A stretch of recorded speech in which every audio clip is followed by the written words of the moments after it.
Hey y'all, what's going on? This is J Marie Booklist, and today I'm making a video about calling clergy.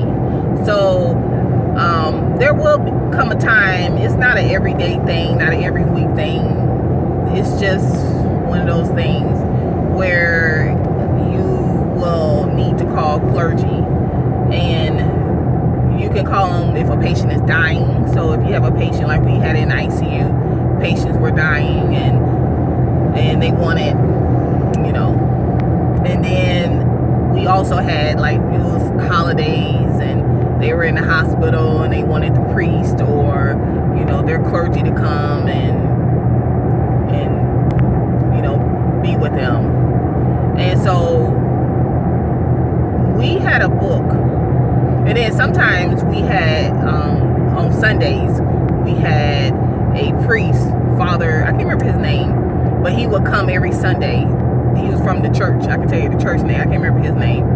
And we would call down. We would call down to the volunteers, and we would say, "Hey, patient in room 3, would like to see the priest today because it's Sunday. They want to see the priest." And they would put him on their list, and then he would come. He would make his rounds, and he would see him. We would add, because they were some kind of way, they added him. They added the people to the list, so he had some kind of list, because I saw the list, and so he would come and see the patients when he came in. But usually when a patient, like say a patient was dying or something was going on, their holiday, we had a book, and case management made the book, and the book had a list of all denominations. So the clergy from every denomination, whether it was Christian, Jewish, Catholic, everyone. And then, if there were denominations, it broke that down. I don't know if they had Muslims. I really don't remember seeing them. They probably did have it. I just don't, we never really called them. And so they even broke it down into denominations as far as like Christian, and then they broke it down to, like, if it was it's 3 counties down here. It's Palm Beach County, it's Broward County, and Miami-Dade County.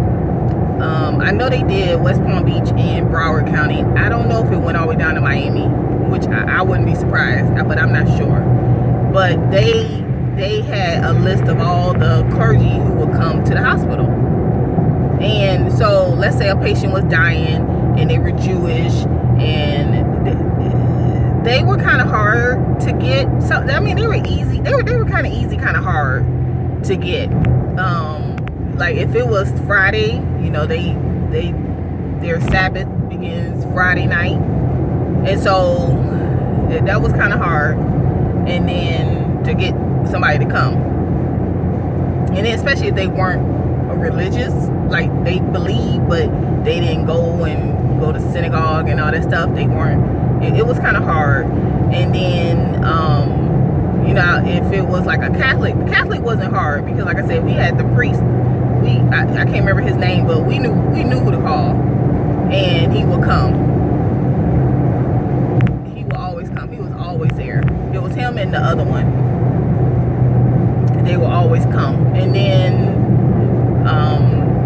Christian, it was kind of hard, because do they go to church? Do they go to our church? This and that. So they were kind of hard. I remember one time we had a man, he had a heart attack. He was young too. He was probably about my age. Okay, maybe a little bit older, in his 40s. And he had a heart attack. And his girlfriend came up there. He had went and got their marriage license. He had their marriage license. He proposed. They were going to get married. And then he had a heart attack. He was at work, but for whatever reason, he had the marriage certificate. And so she was like, "We can't take no chances. This man had a heart attack, and we can't take no chances." So they wanted to get married in the hospital room, which, So I got the book. I called around. Nobody would do it because they didn't go to church and all this stuff. So I ended up having to call downstairs to medical records, and medical records, they have a notary. because that's how they notarize when a baby is born. They notarize it. That's a notary. So they stamp it that this person was born, this baby was born this day.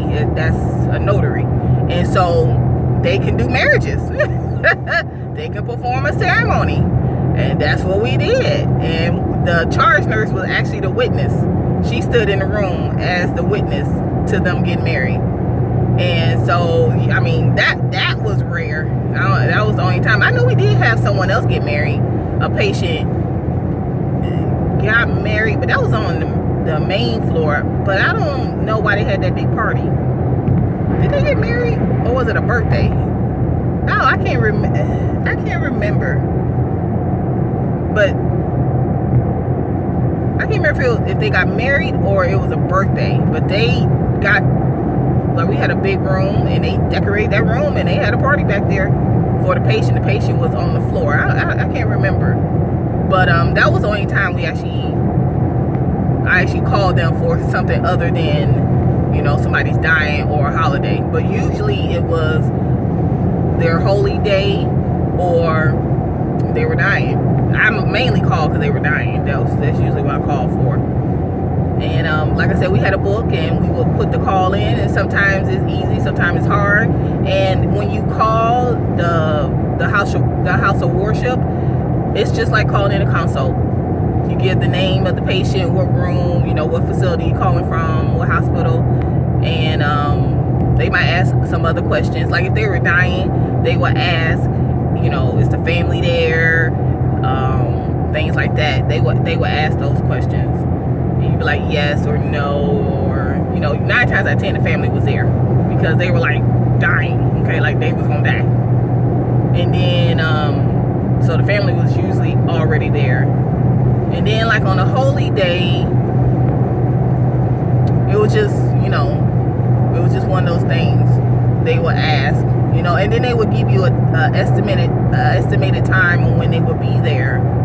And it just all depended. Some, you know, and I would just let the nurse know, hey, I called, they said they'll be here in about 3-4 hours, you know, if it was a holy day. And then or if the patient was alert and the family was, you know, good people, you know, because I mostly dealt with the family because I never really went in, I mean, I went in the rooms, but I didn't really deal with the patient like that. I knew the family. And if they were, you know, good people, I would go in and say, hey, I called for, you know, for the priest or whoever, and they'll be here.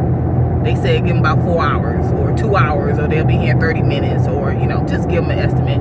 But so it all depended on when, you know, if I went in the room or not, or if I just told the nurse. It just all depended on the conversation. But you just call it in like you're calling in a consult. You just get a patient's name, what room, and if they want mass, I guess that's what Catholics do, mass. I don't know, but you know, or if they're dying. If they were dying, I would not go into nobody's room. Yeah, the priest will be here in 5 minutes. No, I'm not doing that. I'll let the nurse know, hey, you know, I called the priest. They're on their way. Give them 10 minutes, give them 20 minutes, you know. But I was not going in that room with the family because they was already, and I just can't do it. I can't see all that sadness, and I just can't do it. So that's about it. Calling clergy. So the 3 reasons: patient dying, it's their holy day, or every now and then, you know, some people want to get married in the room. It just all depends. So if you got any questions, comments, you can put them below, and I'll talk to you later. Bye.